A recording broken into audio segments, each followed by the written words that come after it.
Let us pray for the word. आइए हम वचन के लिए प्रार्थना करें। Kiran, can you pray? स्वर्गीय पिता, हम आपका धन्यवाद करते हैं प्रभु। हम एक जरूरत के साथ प्रभु, एक खाली हृदय के साथ, एक अपेक्षा के साथ आपके सामने बैठे हैं पिता। जरूरत के स्थान में आज हमसे मिले प्रभु। आपके वचन को अभिषेक के साथ हमारे जीवन में आप बोइए प्रभु, ताकि हम और भी, जैसे हमने गीत को गाया, हम तेरी समानता में बदल सके और तेरे नजदीक आ सके प्रभु, और तेरे मंदिर और पवित्र हो सके। हम धन्यवाद करते हैं पिता, जो शब्द हम सुनते हैं अभिषेक दीजिए हमारे, हमको एक सही हृदय से उसको ग्रहण करने के लिए भी हमारी मदद करें। यीशु के नाम से मांगते हैं, आमीन। We can read from 1 Corinthians chapter 9, verse 25 to 27. और पहला कुरिन्थियों का 9 अध्याय उसे 25 से 27 वचन को हम पढ़ेंगे। You can read from 24 to 27. In Hindi you can read. Yeah. 24 से 27 वचन को पढ़ेंगे। पहला कुरिन्थियों का 9 अध्याय 24 से 27 वचन। क्या तुम नहीं जानते कि दौड़ में तो सभी दौड़ते हैं, परंतु इनाम एक ही ले जाता है। तुम वैसे ही दौड़ो कि जीतो। हर एक पहलवान सब प्रकार का संयम करता है। वे तो एक मुरझाने वाले मुकुट को पाने के लिए यह सब करते हैं, परंतु हम तो उस मुकुट के लिए करते हैं जो मुरझाने का नहीं। इसलिए मैं तो इसी रीति से दौड़ता हूँ, परंतु लक्ष्यहीन नहीं। मैं भी इसी रीति से मुक्कों से लड़ता हूँ, परंतु उसके समान नहीं जो हवा पीटता हुआ लड़ता है, परंतु मैं अपनी देह को मारता कूटता वश में लाता हूँ। ऐसा न हो कि औरों को प्रचार करके मैं आपकी किसी रीति से निकम्मा ठहरूं। So Paul speaks about a Christian life as a race here.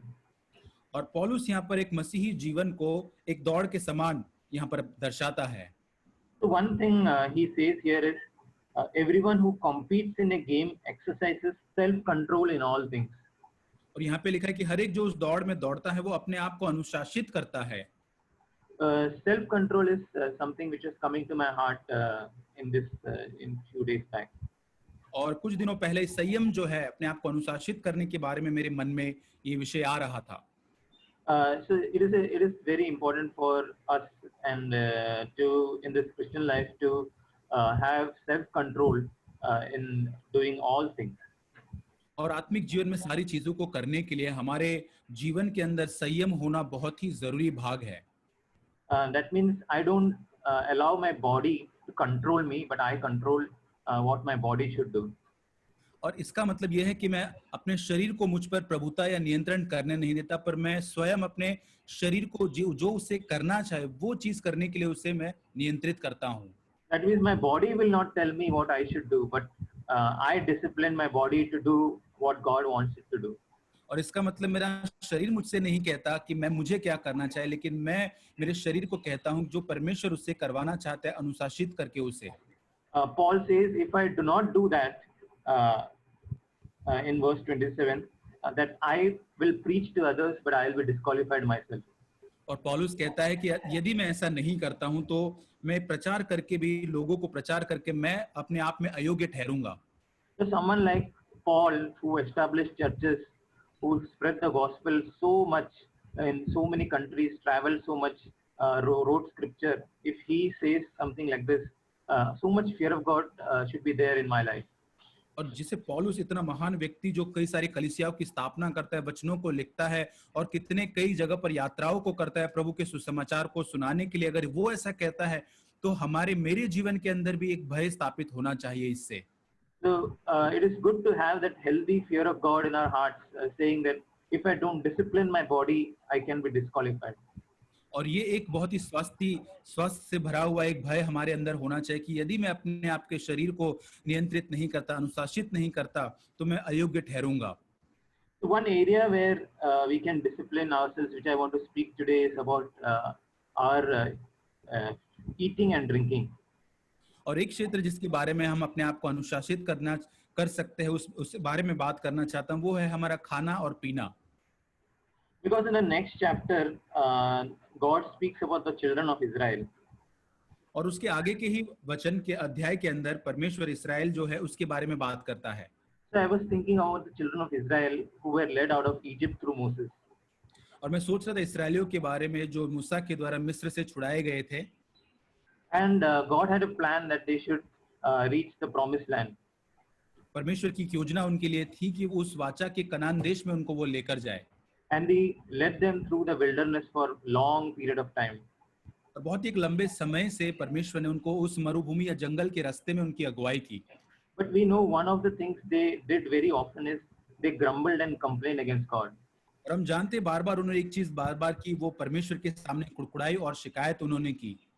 So why they complained and grumbled, we need to know why they did that. और क्यों उन्होंने उतनी कुड़कुड़ाहट की या उन्होंने शिकायत की, उसका कारण हमें जानना जरूरी है। So one thing which we find is very often they complained about food and drink, eating and drinking. और एक चीज जो हम पाते हैं कि उन्होंने किस चीज के लिए उन्होंने कुड़कुड़ाहट की या शिकायत की, वो है वो खाना और पीने के बारे में। So in spite of all the miracles that God did, whenever they felt hungry or they felt thirsty, they were grumbling and complaining. और यहाँ तक कि उन्होंने परमेश्वर के बड़े अद्भुत चमत्कारों को देखा, लेकिन जब कभी वो भूखे और प्यासे हुए, उन्होंने परमेश्वर के विरोध में कुड़कुड़ाहट या शिकायत की। So what they were saying is, whatever God has done, we will forget. And for us, the most important thing is eating and drinking. और इससे मतलब वो ये कहना चाह रहे थे, जो कुछ परमेश्वर ने किया है हम उसको भूल जाएंगे, लेकिन हमारे लिए सबसे महत्वपूर्ण क्या है, वो है ये भोजन और ये पीना। So for the people of the world, eating and drinking is the most important thing. और इस दुनिया के लोगों के लिए ये भोजन या पीना जो है, खाना पीना बहुत ही महत्वपूर्ण होता है। But for us, the children of God, we do not consider eating and drinking as the most important thing. लेकिन परमेश्वर के हम जो संतान है या बच्चे हैं, उनके लिए हम अपने लिए खाना या पीना या भोजन को इतना महत्व नहीं देते हैं। That's why Jesus said, you should not worry about what you shall eat and drink, because for these things the Gentiles eagerly seek. क्योंकि यीशु मसीह ने आप ही कहा है कि तुम क्या खाओगे क्या पियोगे इसकी चिंता मत करो, क्योंकि अन्य जाति स्वयं इसकी खोज में बड़ी आतुरता से लगे रहते हैं।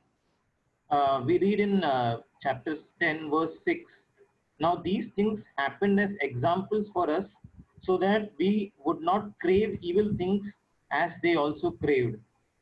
और 10 अध्याय के 6 वचन में लिखा है कि ये बातें हमारे लिए दृष्टांत के लिए लिखी गई है, कि जैसे उन्होंने लालच किया वैसे बुरी वस्तु की लालच न करें। When we read about that they craved for evil things, we will think that it is something very immoral thing that they craved for. और यहाँ पे लिखा है कि बुरी वस्तु की लालच की, तो हम सोचेंगे कि शायद कि बहुत ही पाप में ऐसी चीजें उन्होंने लालच की होगी शायद। But we can read it in Numbers 11 what happened. और गिनती 11 के अंदर हम पढ़ सकते हैं कि वहां क्या हुआ। गिनती उसका 11 अध्याय। In Numbers 11 verse 4 and 5, I just read it in Hindi. गिनती उसका 11 अध्याय वचन 4 और 5। फिर जो मिली जुली भीड़ उनके साथ थी वह कामुकता करने लगी, और इसराइल भी फिर रोने और कहने लगे, हमें मांस खाने को कौन देगा? हमें वो मछलियां स्मरण है जो मिस्र से सेतमेंत खाया करते थे, और वे खीरे खरबूजे और गन्ने और प्याज और लहसुन भी। Yeah. In verse 6 and 7 also you can read. और 6 वचन भी, परंतु अब हमारा जी घबरा गया है, यहाँ पर इस मन्ना को छोड़ और कुछ भी देख नहीं पड़ता। Yeah. So we know that the children of Israel were led through the wilderness, and God He made a provision for them in the desert. और हम जानते कि जैसे ये परमेश्वर ने मूसा के द्वारा उनको मिस्र से निकाला, उस मरुभूमि के अंदर परमेश्वर ने उनके लिए एक प्रयोजन को किया। Every day God used to send manna from heaven every day morning, and they used to pick up that manna and eat it. और प्रति भोर को परमेश्वर उनके लिए मन्ना को देता था, और वो उनको बटोरते थे और उसको मन्ना को खाते थे। But after some time, they got fed up with this food which God was giving to them from heaven. और कुछ समय के बाद जो परमेश्वर उस स्वर्ग से मन्ना देता था, उसको खा के वो थक गए। So we read in the first verses that they complained against God, and the anger of the Lord was kindled, and the fire of the Lord burned among them and consumed some. और यहाँ पर लिखा है कि वो परमेश्वर के सामने इस कारण में वो कुड़कुड़ाते थे, और तब परमेश्वर की आग उन पर वो क्रोधित हुआ, और उस पर परमेश्वर की आग ने उनको झपट लिया, उस आग में उनको वो भस्म कर दिया। Then Moses prayed and God allowed the fire to die out. तब मूसा ने परमेश्वर से प्रार्थना की और वो आग जो है वो बुझ गई। After that again they had that greedy desire. That means so much deep rooted was their desire for food. और इतना सब होने के बावजूद भी उसके बाद तुरंत ही ये इच्छा उनके अंदर आ जाती, तो कितना अधिक उनके हृदय के अंदर ये इच्छाएं ग्रसित वो होंगे। They were remembering that in Egypt they used to get fish in free of cost, and then cucumbers and melons and leeks and onions and garlic. They were remembering all the food they enjoyed in Egypt. और मिस्र के अंदर जो भी भोजन वो आनंद का उठाते थे, भोजन का वहां लिखा है 5 वचन में, जो मछलियां मिस्र में सेतमेत खाया करते थे, खीरे, खरबूजे, प्याज और लहसुन, ये सब कुछ वो स्मरण करते हैं। That means they were craving for the food. इसका मतलब जो है उनके अंदर वो भोजन के लिए एक लालसा या बड़ी आतुरता से उसकी लालच वो कर रहे थे। So we all have a desire to have good food, and it is okay to have a desire for good food. और हम सबों के अंदर एक बहुत ही अच्छी इच्छा होती है कि हम एक अच्छा भोजन खाएं, और ये अच्छी बात भी है कि हमारे अंदर ऐसी इच्छा होती है। Because God has given us that appetite to have good food.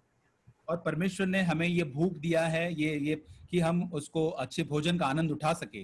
And God has given us a tongue which can taste various kinds of food. That means it is God's will that we enjoy the taste of the food. और परमेश्वर ने हमको एक जीभ भी दी है जो अलग अलग स्वाद को, जो भोजन है उसका वो आनंद उठा सके। परमेश्वर चाहता है कि हम उस आनंद को उठाएं। But that should not be my God. That should not become a craving in my heart. लेकिन ये सब कुछ मेरा परमेश्वर नहीं बनना चाहिए, सब कुछ मेरे हृदय की बहुत ही तीव्र इच्छा नहीं होनी चाहिए। What is most important for me is what is God's will for my life. सबसे मुख्य बात मेरे लिए क्या है, वो है परमेश्वर की इच्छा। So what happened to them? We read in Numbers 11:33. और गिनती 11:33 में हम पढ़ते हैं कि उनके साथ क्या हुआ। We see that while the meat was still between their teeth, before it was chewed, the anger of the Lord was kindled against the people, and the Lord struck the people with a severe plague. वहां लिखा है कि मांस उनके मुंह में ही था और वे उसे खाने न पाए थे कि यहोवा का कोप उन पर भड़क उठा और उसने उनको बहुत ही बड़ी मार से मारा।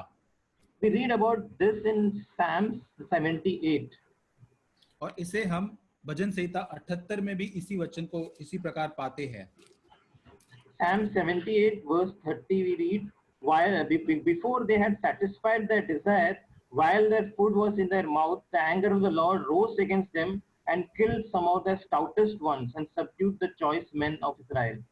और वहां पे इस प्रकार लिखा है भजन संहिता 78 उसके 30, उनकी कामना बनी रही, उनका भोजन उनके मुंह में ही था कि परमेश्वर का क्रोध उन पर भड़का और उसने उनके हष्टपुष्टों को घात किया और इस्राएल के जवानों को गिरा दिया। So even when God provided manna for them, God had given them instructions that each person should take only what is required. He had given a quantity they should take, each family. यहाँ तक कि परमेश्वर ने उनके लिए मन्ना का प्रतिदिन प्रयोजन किया था, लेकिन परमेश्वर की कुछ शर्त भी थी कि प्रतिदिन उनकी जो उनकी जो कोई क्वांटिटी में लेना था, उनकी जरूरत के अनुसार। We read that those who took much, God ensured that they only got as much was intended for them according to the number of their families, and those who took little, God ensured that they had enough for their families. So that is how God ensured that each took manna according to what God had said.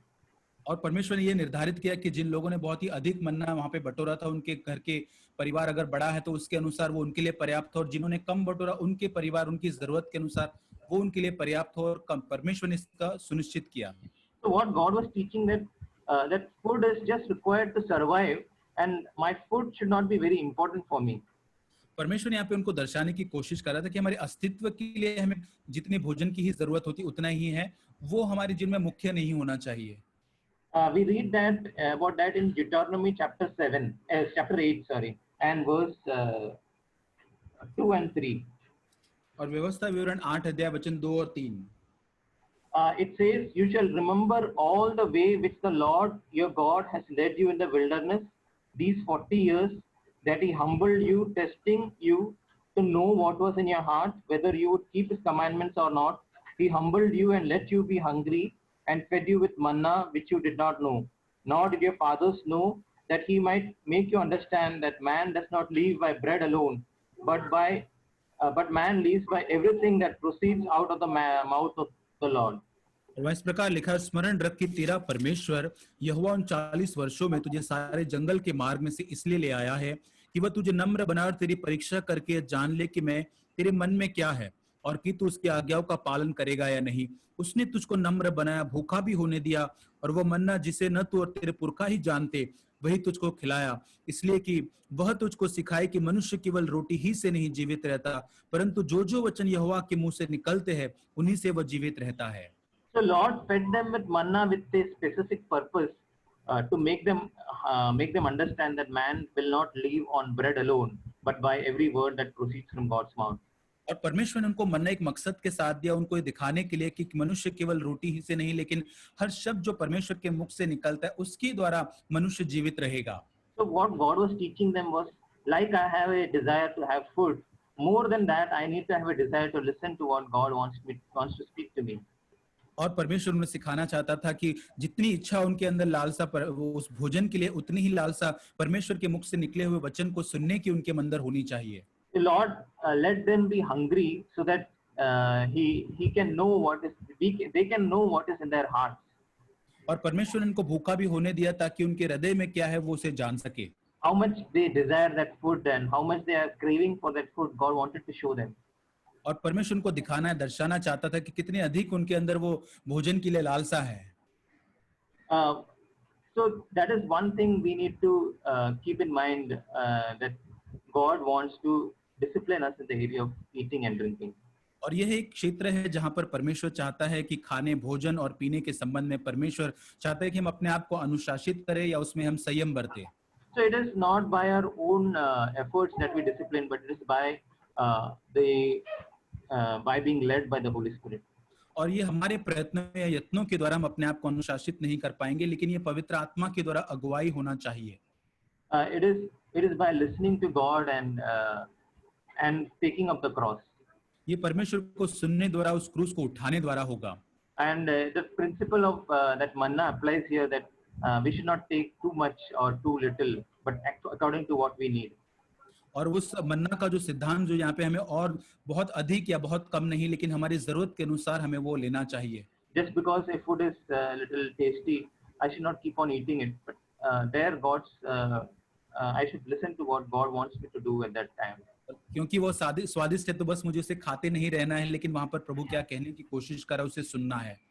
So one more thing we find in the Word of God, that the controlling the bodily passions or lusts, and controlling the desire for food has a close connection. और यहाँ पर और एक हम वचन के अंदर पाते हैं कि हमारे शरीर की लालसाएं जो होती है और ये भोजन की लालसा है, उसके अंदर एक बहुत ही एक संबंध उसके अंदर हम देखते हैं। Especially in the area of sexual immorality, खासकर एक सेक्सुअल जो पाप जो होते हैं उसके अंदर के पापों के अंदर, if I have a easy life and I have lot of eating and drinking habits, I can easily fall into sexual sin. और बहुत ही आसान यदि मेरा जीवन है, बहुत ही आसान में खाने पीने का बहुत सारे प्रबंध कुछ है, बड़ी आसानी से इन सेक्सुअल पापों के अंदर मैं गिरूंगा। But at the same time, if I discipline myself in the area of eating and drinking, I can control the bodily passions. और उसके विपरीत यदि मैं खाने और पीने के अंदर अपने आप को ठीक से अनुशासित करूंगा तो मेरे शरीर की जो लालसा है उसके ऊपर मैं नियंत्रण प्राप्त कर पाऊंगा। We read that in 1 Corinthians chapter 6. और उसे हम और पहला कुरिन्थियों 6 अध्याय के अंदर उसको हम पढ़ते हैं। Verse 12 says, all things are lawful for me, but not all things are profitable. All things are lawful for me, but I will not be mastered by anything. और वहां पे लिखा है, सब वस्तु मेरे लिए उचित तो है परंतु सब वस्तु लाभ की नहीं, सब वस्तु मेरे लिए उचित है परंतु मैं किसी बात के अधीन न होऊंगा। So although eating is a lawful thing, but I will not allow that to master me. और यहाँ तक कि ये जो खाना या भोजन जो है वो बहुत ही उचित बात, लाभदायक बात है, लेकिन मैं उसको कभी भी अपने ऊपर अधिकार या प्रभुता करने नहीं दूंगा। Verse 13 says, food is for the stomach and stomach is for the food, but God will do away with both of them. और 13 वचन में लिखा है, भोजन पेट के लिए और पेट भोजन के लिए है, परंतु परमेश्वर इसका और उसको दोनों को नष्ट करेगा। Yeah, so it says that food is for the stomach. That means I eat. Food is for my stomach. I am eating. और इसका मतलब ये कि भोजन पेट के लिए, हमारे पेट के लिए हम उसे खाते हैं। That means I am eating because I am hungry. और मैं इसलिए भोजन खाता हूँ क्योंकि मैं भूखा हूँ। And second person is stomach is for the food. That means my stomach is, I am always craving for food. That person. और पेट भोजन के लिए, इसका मतलब वो व्यक्ति जो हमेशा भोजन की हमेशा लालसा करते रहता है। But both of these, like the first category who say that I only eat for my stomach, or second category who say that my stomach is for the food, both of them are not right. और जो भोजन के लिए, जो भोजन पेट के लिए है, पहली का जो कैटेगरी है, दूसरा जो पेट के लिए भोजन, ये दोनों ही जो है वो सही नहीं है। Even if I'm hungry, I cannot allow that to be my master. और यहाँ तक कि मैं भूखा हूँ फिर भी मुझे इसको अपने ऊपर प्रभुता या अधीनता करने नहीं देना है। That's why it says, yet the body is not for immorality, but for the Lord, and Lord is for the body. परंतु देह व्यभिचार के लिए नहीं, परंतु प्रभु के लिए है और प्रभु देह के लिए है। That means my body is for the Lord. और इसका मतलब मेरा शरीर जो है वो परमेश्वर के लिए है। That is, my eating and drinking is to glorify God. और मेरा पीना, मेरा भोजन, मेरा खाना पीना वो परमेश्वर की महिमा करने के लिए है। That means I'm eating not just to when I'm eating, I'm not just thinking about my stomach, but I'm also thinking how my body can be used for the glory of God. और जब मैं भोजन करता हूँ तो केवल मेरे पेट के बारे में ही नहीं सोचता हूँ, लेकिन मैं उसके द्वारा सोचता हूँ कैसे मैं इसके द्वारा परमेश्वर की महिमा इससे कर सकता हूँ। That's why it says that. That's why when we read that immediately after telling about eating and food, it says about immorality or sexual immorality. और यहाँ पे तुरंत 13 वचन में जैसे भोजन खाने पीने के बाद बारे में तुरंत ही वो व्यभिचार के बारे में, लैंगिक पापों के बारे में बात करता है। So that means there's a close connection with how I'm eating and drinking and my able to control sexual desires. और इसका मतलब कि मेरा खाने पीने की जो आदतें हैं या मेरे जो शरीर की जो लालसा है, व्यभिचार की बातें, उसके अंदर बहुत ही नजदीकी का संबंध है। If I'm not able to control my eyes, if I'm lusting with my eyes, or if I'm having that sexual pull, we can start with controlling in the area of eating and drinking. और यदि मेरी आंखों को मैं ठीक उसके ऊपर मेरा नियंत्रण नहीं और उसके साथ में वासना भरी नजरों से देखता हूँ, व्यभिचार भरी नजरों से, तो वहां पर मुझे शुरुआत मेरे खाने पीने की आदतों से उस पर नियंत्रित करने के द्वारा करना है। We read in Romans 12:1 that our bodies are to be. We'll go to that verse, Romans 12:1. और रोमियो उसका 12 अध्याय उसके 1 वचन में लिखा, इस प्रकार लिखा है, और इसलिए हे भाइयों, मैं तुमसे परमेश्वर की दया स्मरण दिलाकर विनती करता हूँ, अपने शरीरों को जीवित पवित्र परमेश्वर को भावता हुआ बलिदान करके चढ़ाओ, यही तुम्हारी आत्मिक सेवा है। So this is talking about the sacrifice, holy sacrifice which we have to make, presenting our bodies. और यहाँ पर वो पवित्र परमेश्वर को ग्रहण योग्य हमारे शरीरों का बलिदान करने के बारे में वो कहता है। We read in the book of Leviticus that when they present the sacrifices, they present each member of the animal one by one. और लेवी व्यवस्था के अंदर जब हम पढ़ते कि जब पशुओं का बलिदान करने किया जाता था तो पशु के हर एक अंग को अलग अलग रीति से उसको बलिदान करके वहां पे रखा जाता था। In the same manner, I have to present each member of my body to God as a sacrifice. और उसी प्रकार से परमेश्वर के सामने मुझे मेरे शरीरों के हर एक अंग को अलग अलग रीति से उसके सामने बलिदान करने के रूप में रखना है। So many times I have thought about my eyes, my tongue, my hands and my legs and all those members, but very few times I have thought about the appetite or the stomach, that area of my body. और बहुत बार परमेश्वर को बलिदान करने के रूप में मेरी आंखों को, जुबान को, हाथ पैर को मैंने देखा है कि उससे समर्पण करना है, लेकिन मेरी भूख जो है उसको समर्पित या परमेश्वर को देने के बारे में मैंने नहीं सोचा। So that is also one member of our body that we need to offer to God as a sacrifice. और ये भी हमारे शरीर का एक अंग है जिसे हमें एक बलिदान के रूप में परमेश्वर को चढ़ाना है। Because we are saying to God that this stomach, which has a lot of control over me, I will not allow it to rule me. और ये हमें कहना है कि ये पेट जो है, जो भूख है, मुझ पर जो नियंत्रण करता है, उससे मैं अनुमति नहीं दूंगा कि वो मुझ पर प्रभुता करे। Because we read in Philippians 3:19. क्योंकि हम पढ़ते हैं फिलिपियों उसका 3 अध्याय के 19 वचन में, Says there's a phrase there. It says, "Whose God is their appetite." और वहां पर ये वाक्य लिखा है कि उनका जो ईश्वर है वो पेट है। That means if my appetite says something, I will obey it. इसका मतलब जो मेरी भूख है उसी का मैं पालन करता हूँ। And if my appetite is not satisfied at the correct time, I will get angry. और यदि एक सही समय पर मेरी भूख संतुष्ट नहीं होती है तो मैं क्रोधित हो जाऊंगा। If the food is not according to my taste, I will complain. और यदि भोजन जो है वो मेरे स्वाद के अनुसार टेस्टी नहीं है तो मैं फिर उसकी शिकायत करने लगूंगा। If I'm eating and somebody disturbs me, I will get angry.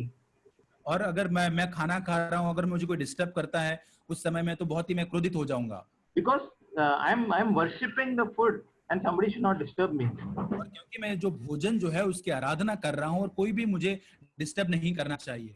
So if that is there in my heart, I need to ask God to cleanse me from that and to present my body, the appetite to God and not make appetite my God.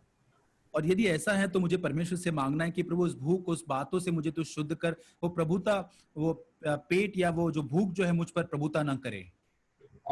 Although we say all these things, but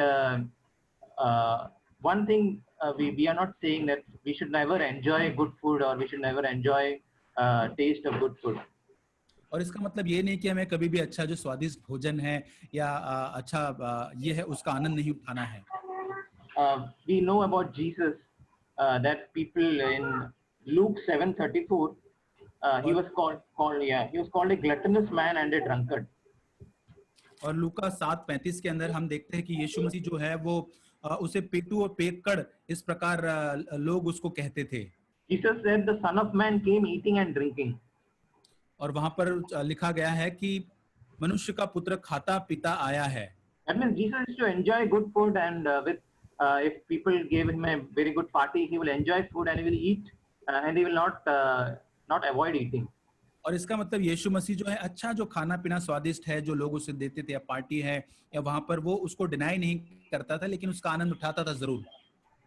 So we should not act in a different way, like saying that I will not eat food or I will eat less before people to act spiritual. और हमें आत्मिक दिखावा करने के लिए ये बहुत ही आत्मिक हम है इसको दिखा कि लोगों के सामने में जो स्वादिष्ट भोजन है मैं इसे नहीं खाऊंगा या इसको इस तरह से इस प्रकार नहीं करना है। But we see a balance in the life of Jesus. लेकिन हम यीशु के जीवन में एक संतुलन को देखते हैं। The same person who people called a glutton, he was able to fast for 40 days. और जिस व्यक्ति को लोग पेटू और पेकड़ कहते हैं वही व्यक्ति 40 दिन तक उपवास भी कर सका।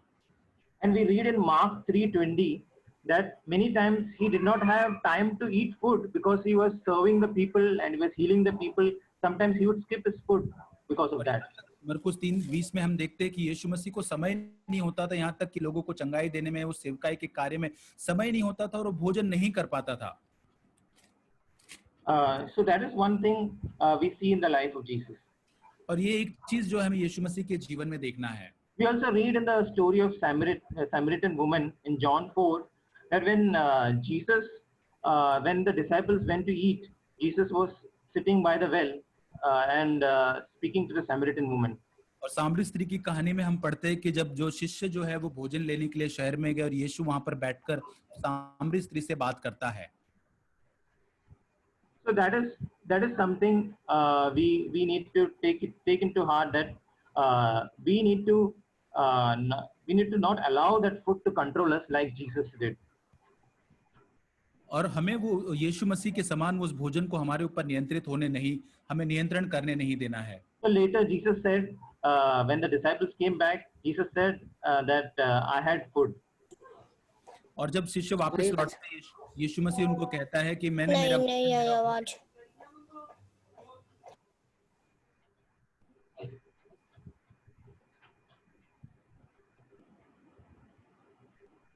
Yeah, Kiran. Yes, can you repeat, brother? Yeah, when Jesus came back, he said that I had food.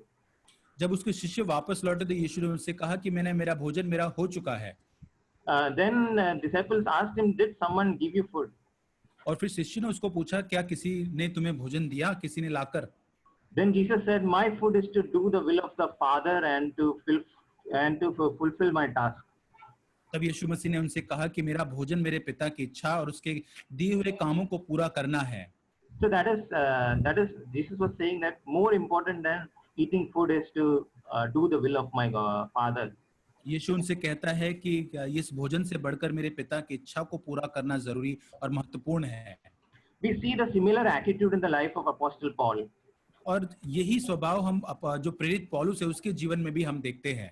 In Acts 27, we'll just read that Acts 27 verse 33. We know the story where the Paul was traveling in a ship with many prisoners.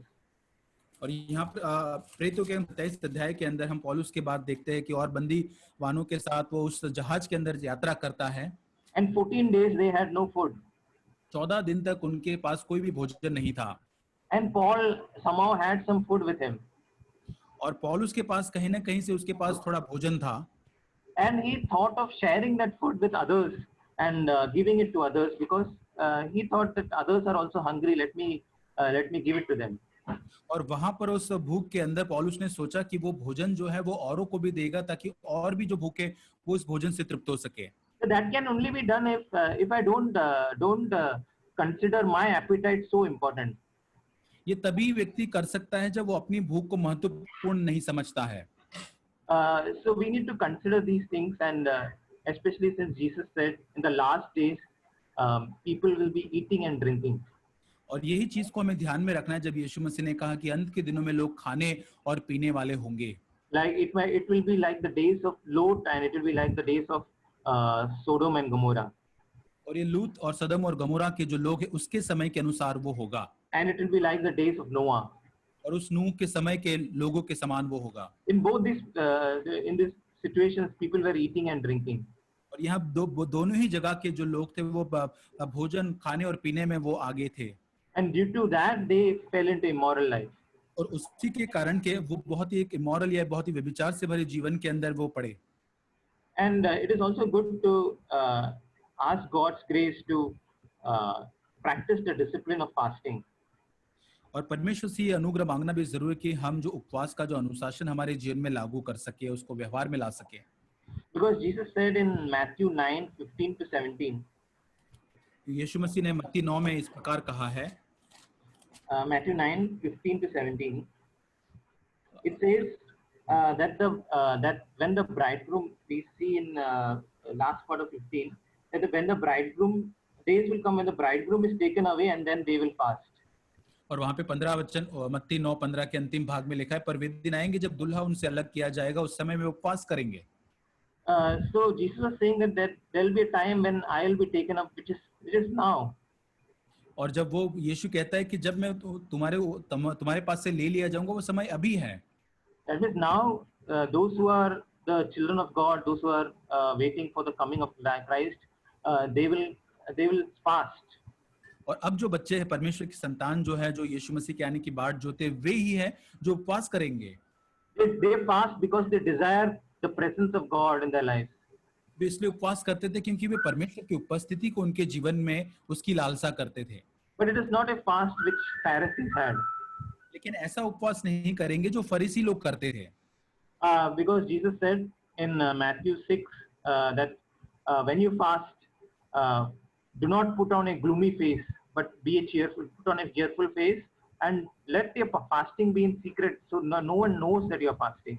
और जैसे यीशु मसीह ने मत्ती 6:16 में कहा कि जब तुम उपवास करो, कपटियों के समान तुम्हारे मुंह पर उदासी न छाई रहे, क्योंकि वे अपना मुंह बनाए रहते ताकि लोग उन्हें उपवासी जाने। So that is what God wants, to secretly have times of fasting before God. और यही परमेश्वर चाहता है कि गुप्त रीति से परमेश्वर के सामने से उपवास के समय को रखे। And that can help us, preserve us in these times. और यही है जो हमें इन दिनों के अंदर सुरक्षित बनाए रखेगा। May God help. प्रभु हमारी सहायता करे।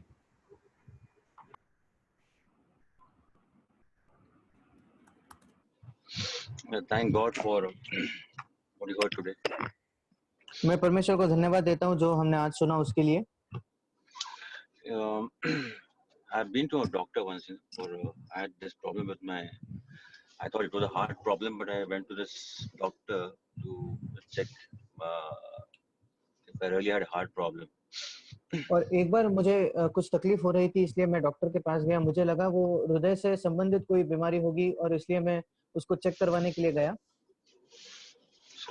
So talking of food part, he told me one thing, like whatever we eat, it's till your tongue, but once that food passes your tongue and goes inside your body, there is no taste. That taste is only till the tongue.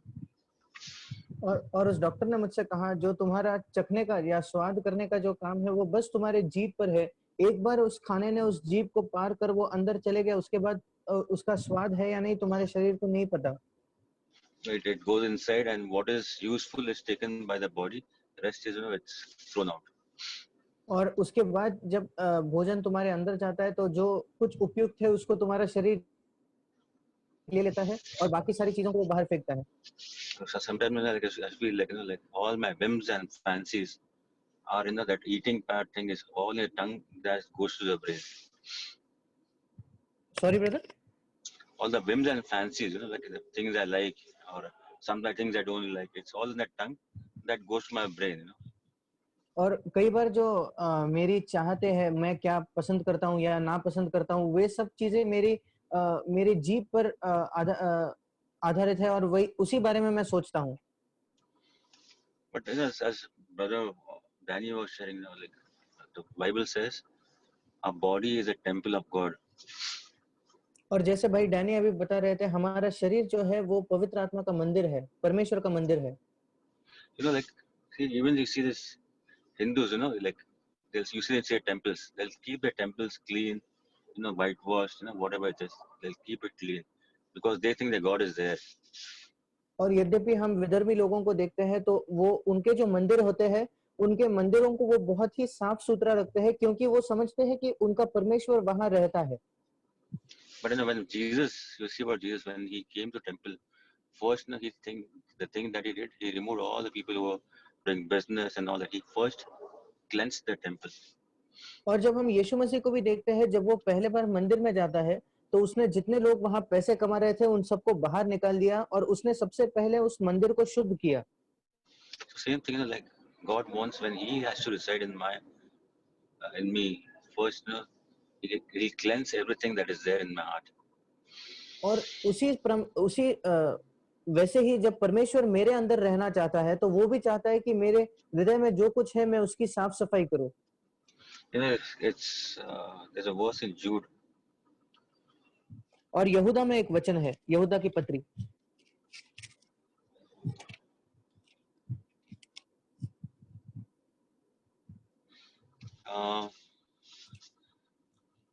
chapter 1 verse 24.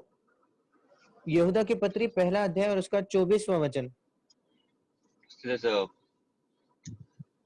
verse 24 is given. It's a prayer actually, but you see, it says, now to Him who is able to keep you from stumbling, to make you stand in His presence of His glory, blameless and with great joy.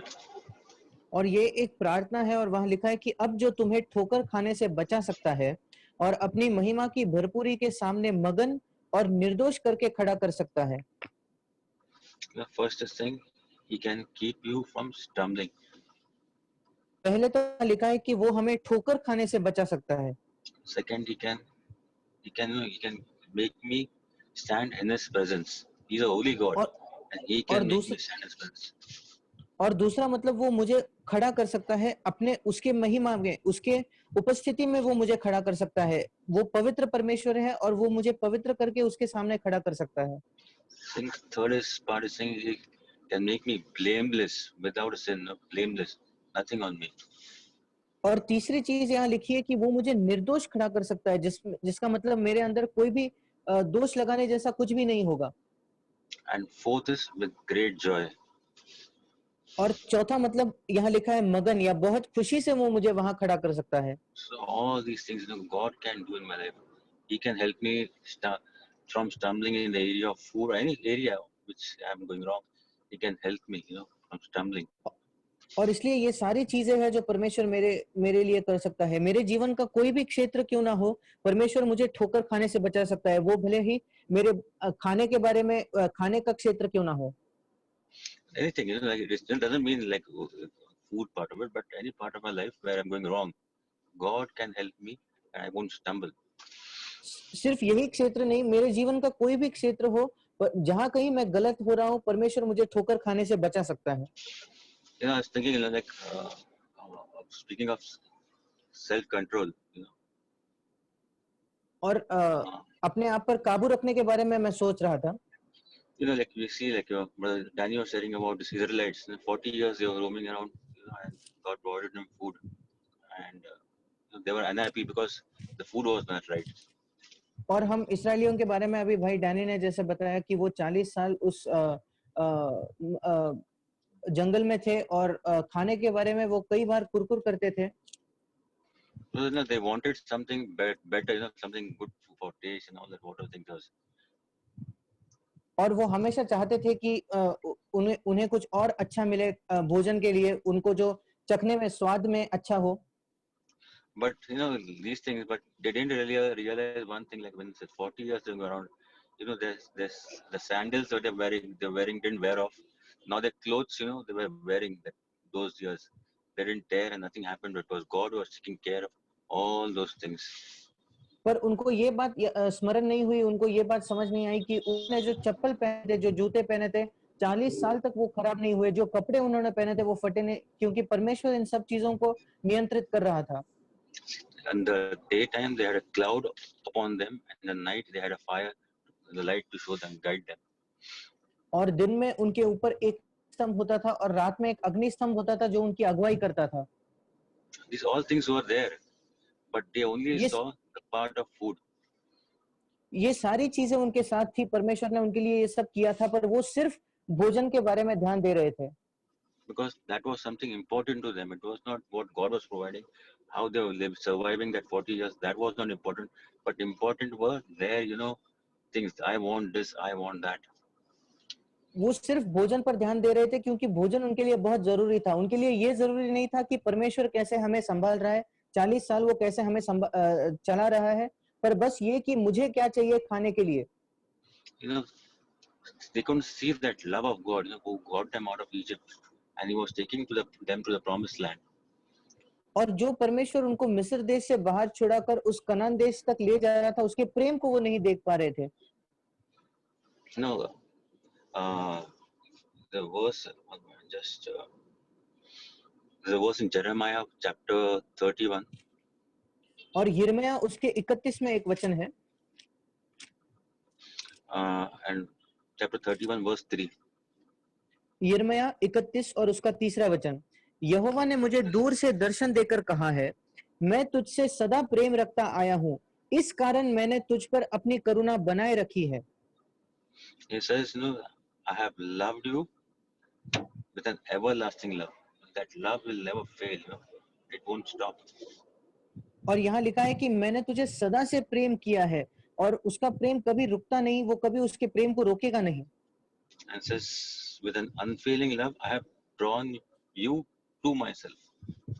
और मैंने इस प्रेम से तुझे अपनी ओर खींच लिया है. God has brought us closer to Him. It is by His grace we are saved. It is His love that He helps us every day, each day to walk this way और that He's leading us. और परमेश्वर ने हम पर प्रेम किया है और उसके अनुग्रह के द्वारा हमारा उद्धार हुआ है और उसके प्रेम से वो हर दिन हमारी अगुवाई कर रहा है. So the reason, the most important thing is, first is I finding God in my life. I help inviting God to come. God, come and please reside in me.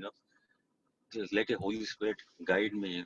It's really reside in my heart and speak more about your love. और पहले तो हमें परमेश्वर की खोज कर कहना है कि परमेश्वर सचमुच तू आ और तेरे पवित्र आत्मा को आकर मेरे अंदर रहने दे और मैं अधिक तेरे प्रेम को समझ पाऊं. I should know God more. I should have that fellowship with Him and walk with Him.